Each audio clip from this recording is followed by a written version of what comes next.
Halo sahabat youtuber, apa kabar? Semoga semua baik-baik saja ya. Terima kasih sudah klik video ini.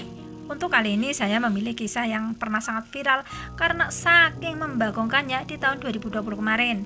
Dalam kasus ini ada 4 orang wanita muda yang terlibat penghilangan nyawa driver Grab Car. Mereka sebut saja namanya Iki 15 tahun, Sheila 19 tahun, Rizka 20 tahun, dan Risma berumur 18 tahun. Korbannya adalah Bapak Samio Basuki Rianto berumur 60 tahun, seorang pensiunan PNS asal Bekasi, Jawa Barat. Tubuh Pak Samio ditemukan di tempat dia dihabisi, yaitu di Kampung Lelewingan Lebak Saat, Desa Tribakti Mulia, Kecamatan Pengalengan, Kabupaten Bandung, Jawa Barat pada tanggal 30 Maret 2020 kemarin, teman-teman.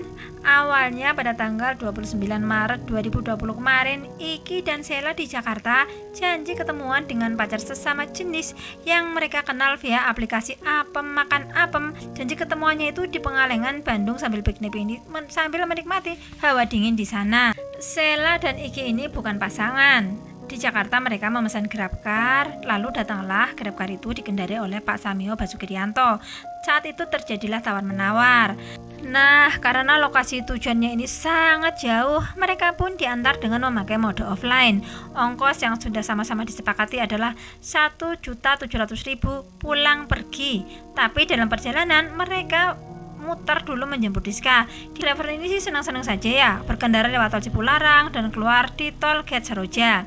Setelah mereka sampai di Pengalengan, mereka pun masih berputar untuk menjemput Risma di rumahnya yang terletak di sekitaran kebun teh. Jam 5 sore mereka berempat bertemu di kebun teh, bermesra-mesraan dan bercanda hahaha. Saat itu Iki mengatakan kepada rekan-rekannya ini kalau sebenarnya dia tidak punya uang 1.700.000 untuk membayar GrabCar PP pulang pergi Bekasi Pengalengan. Mendengar pengakuan kalau Iki nggak punya uang sebanyak itu, mereka pun semua saling tatap dengan pasang muka yang sangat serius. Secara ini bocah 15 tahun bergaya tajir, kenapa nggak naik bis aja kalau memang bokeh? Ngapain bergaya kaya, sok punya uang kalau memang nggak bisa bayar? Sama-sama bingung lah mereka ini. Iki maunya patungan, tapi ternyata semua wanita ini ternyata paling banyak punya uang hanya 200.000 rupiah. Mereka langsung merencanakan untuk menghabisi sang supir. Apalagi mereka melihat ada kunci Inggris berukuran sangat besar di bawah jok mobil tersebut. Rencana pun disusun dengan matang, tapi mereka ini kan bukan spesialis. Menyusun rencananya pun sambil dipenuhi rasa cemas yang amat sangat. Saat hari mulai malam, mereka pun melanjutkan jalan-jalannya. Saat itu Risma duduk tepat di belakang supir, Iki di sebelah Risma, di paling pinggir Rizka, sedangkan Sheila duduk di depan sebelah supir. Tanggal 29 Maret jam 10 malam di tepi hutan yang sangat sepi, 2 orang gadis ini meminta kepada Pak Samio untuk berhenti sebentar. 2 gadis ini beralasan ingin turun untuk pipis sebentar.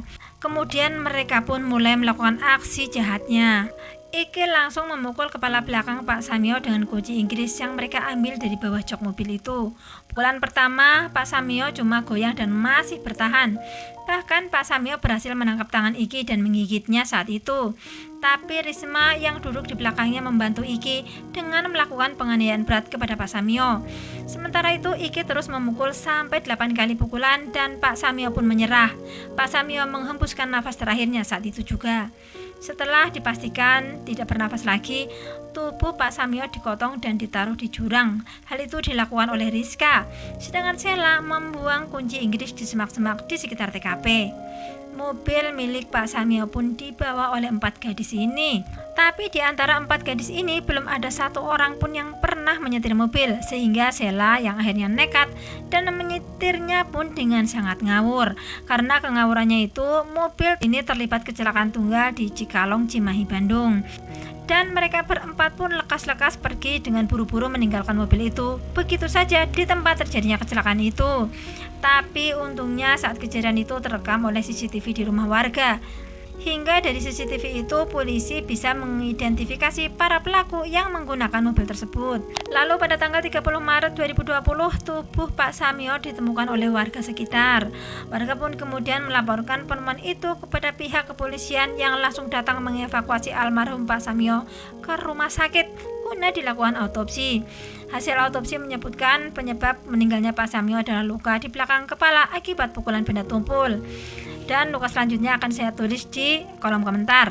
Gadis-gadis aneh ini dijerat dengan pasal 338 KUHP tentang pembunuhan, junto 340 KUHP tentang pembunuhan berencana, dan junto pasal 55 atau pasal 365 tentang pencurian dan kekerasan. Karena pelaku utamanya adalah anak-anak yang masih di bawah umur, persidangan pun digelar dengan sangat tertutup.